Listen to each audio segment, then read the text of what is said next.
नमस्कार. माझं नाव गोपाळ भारतबुवा मकाशीर. निळोबारायांचे 9वे वंशज. निळोबाराय संत निळोबाराय संस्थान यांचा कार्याध्यक्ष म्हणून मी सध्या काम पाहत आहे.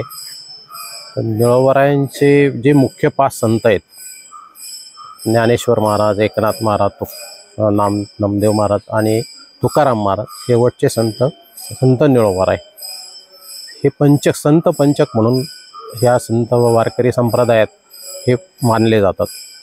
कीर्तनात जे हे प्रमाण मानतात ते फक्त निळोबारायांपर्यंतच त्याची हे आहे, तिथून पुढं संत परंपरा नाही. तर निळोबारायांचं मुख्य जन्मस्थान पुणे जिल्ह्यातलं शिरूर या ठिकाणी रामलिंग देवस्थान आहे. त्या ठिकाणचं मूळचं जन्मस्थान तिथं आहे. मग तिथून पुढं काही कालांतराने त्यांचं निळकंठ हे नाव होतं. मुकुंदपंत निळकंठ मकाशीर. मूळचं आडनाव कुलकर्ण होतं. ते तलाठी म्हणून काम करत होते. पण काही कालांतराने पूजेत व्यत्यय व्हायला लागला. तिथं 2-3 वेळाला हे अतिशय त्रास व्हायला लागला. मग त्याने ते सोडून दिलं. म्हणजे अरे पूजेत व्यत्यय येतो, मग हे करायचं कशासाठी आपण एवढं? ते जर करतोय आपण तर याची पूजा आपल्याला घडत नाही, नको ते आपल्याला. तसंच पूजा सोडून दिली, तसंच दप्तर घेतलं, ते जाऊन राजीनामा देऊन टाकला त्याचा. तिथून पुढं म्हणले, मग पत्नीला विचारलं, तुला आपल्याला इथं राहायचंच नाही म्हणले आता. मग शिरूर सोडून तिथून पायीवारी करत करत सगळ्या पार घरदारावर तुळशीपत्रच ठेवून निघाले. तिथून निघता इथं पिंपळनेरला मुक्काम असायचा, इथं शंकराच्या मंदिरात, सिद्धेश्वराच्या. तिथून मुक्काम करत दरवाजात पारनेर करत करत पंढरपूरला जायचे. एका काळी इथं बुलोजी पाटील गाजरे, रामचंद्र यांचे हे वडिलांना महारोगाचं हे झालेलं होतं त्रास, व्याधी. तर ते म्हणले, असे साधू इथे येतात तर तुम्ही त्यांच्यावर लक्ष ठेवा, बघा मग तुम्हाला त्याचा काही फरक पडतो का. मग लक्ष ठेवलं. ते आलेले होते तिथं. लक्ष ठेवलं. मग तिथं ते लोक बरेचसे गेले. म्हणले काय असं? ते म्हणले, मी काय हे साधू नाही, भेदो काय, मी आपला साधा वारकरी आहे, मला काय याचं हे नाही. म्हणले, नेणती काही टाणा टोना, नामस्मरणा वाचवणे. मी काय टाणा टोना वगैरे काही असं हे करत नाही म्हणले. ते म्हणले, नसू द्या, साधारण नुसता बुक्का लावा त्यांना. मग त्या पाटलांना त्यांनी बुक्का लावला. परत दुसऱ्या वेळेस येईपर्यंत हे ठणठणीत बरे झाले. अरे म्हणले, हे असे साधू चांगले आहेत. मग त्यांना इथं ठेवून घेतलं त्यांनी दुसऱ्या वेळेस. मग ती जागा वगैरे थोडीशी त्यांना दिली पाटलांनी. तिथं मग काही दिवस राहिले ते. निळोबारायांचं मुलगी इथं बेल्यात दिलेली होती त्यांची. पारनेरला हे करून पारनेरला झालं ते. तिथं मुलीच्या लग्नात स्वतः पांडुरंगाने तिथं काम केलं. आणि काम करत असता म्हणले सगळं लग्न वगैरे कोरडा शिदा काढला होता त्यांनी. म्हणले, हे असं होत आहे तर का. नंतर लग्न झाल्यानंतर पाहायला गेले. म्हणले याचं काहीतरी आता याला काहीतरी फुलाची पाकळी म्हणून याचं काहीतरी हे करावं म्हणून पाहायला गेले तिथं. तर तिथंच गुप्त झाले. मग म्हणले, अरे हे एवढं होतं तर तू आला इथं, थांबला का नाही माझ्या इथं, कशासाठी तू असं केलं? मग त्यावेळेस त्यांनी वचन दिलं होतं की मी इथं एकटा आलो पण मी उभायता येईल.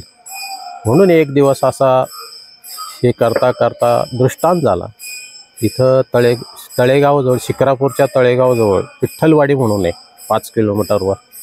तिथं त्या ठिकाणी मी येईल, तिथून तू मला तिथून घेऊन जा.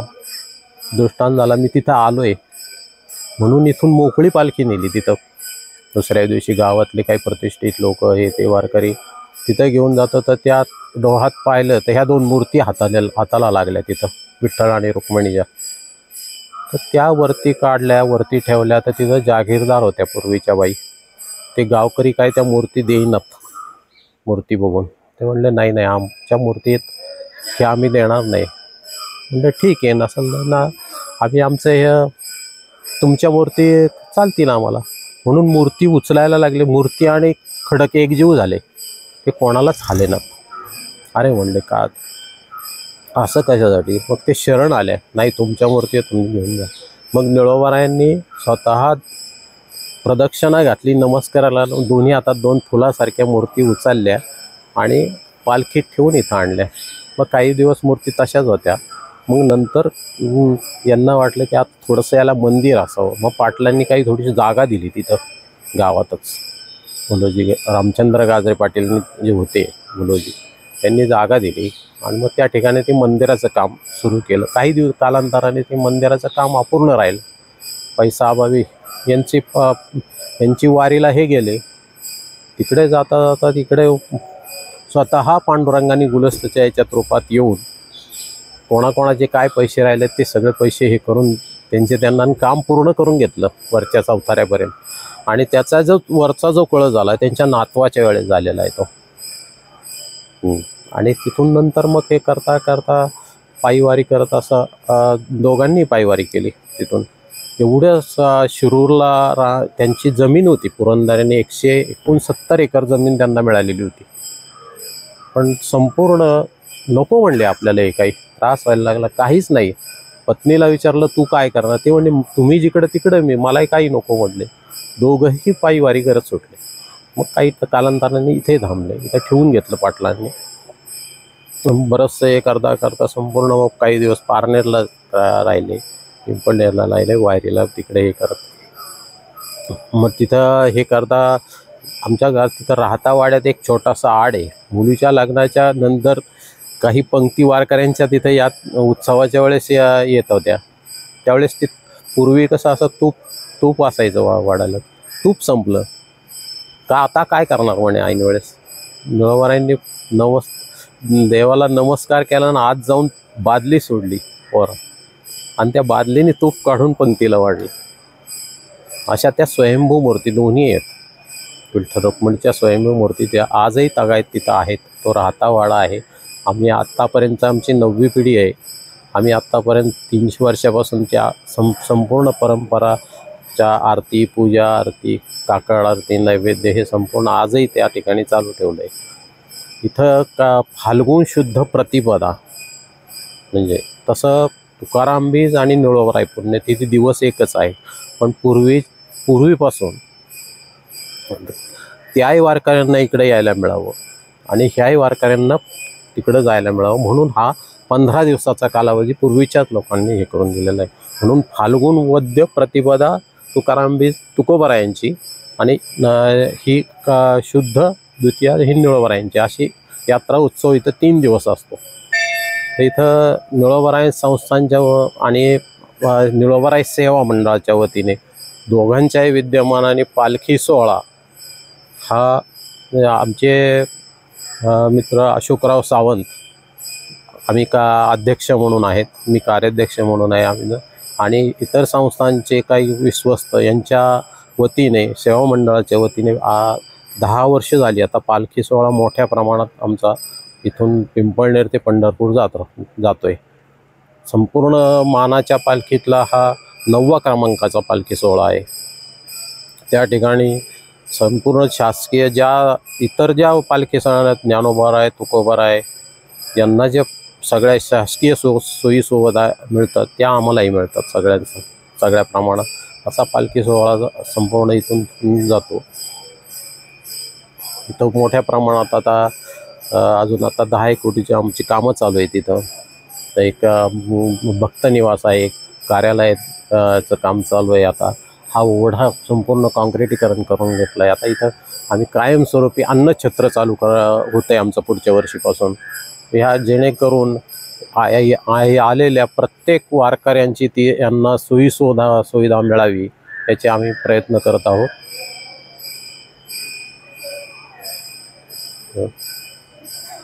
तुमच्या वंशज म्हणून तुमचं कोण आहे, कुठे कुठे आहे, कसं आहे? आमचे वंशज म्हणून आमचे संपूर्ण वंशज म्हणून किती लोक, हे किती वंशज, कुठे कुठे आहे?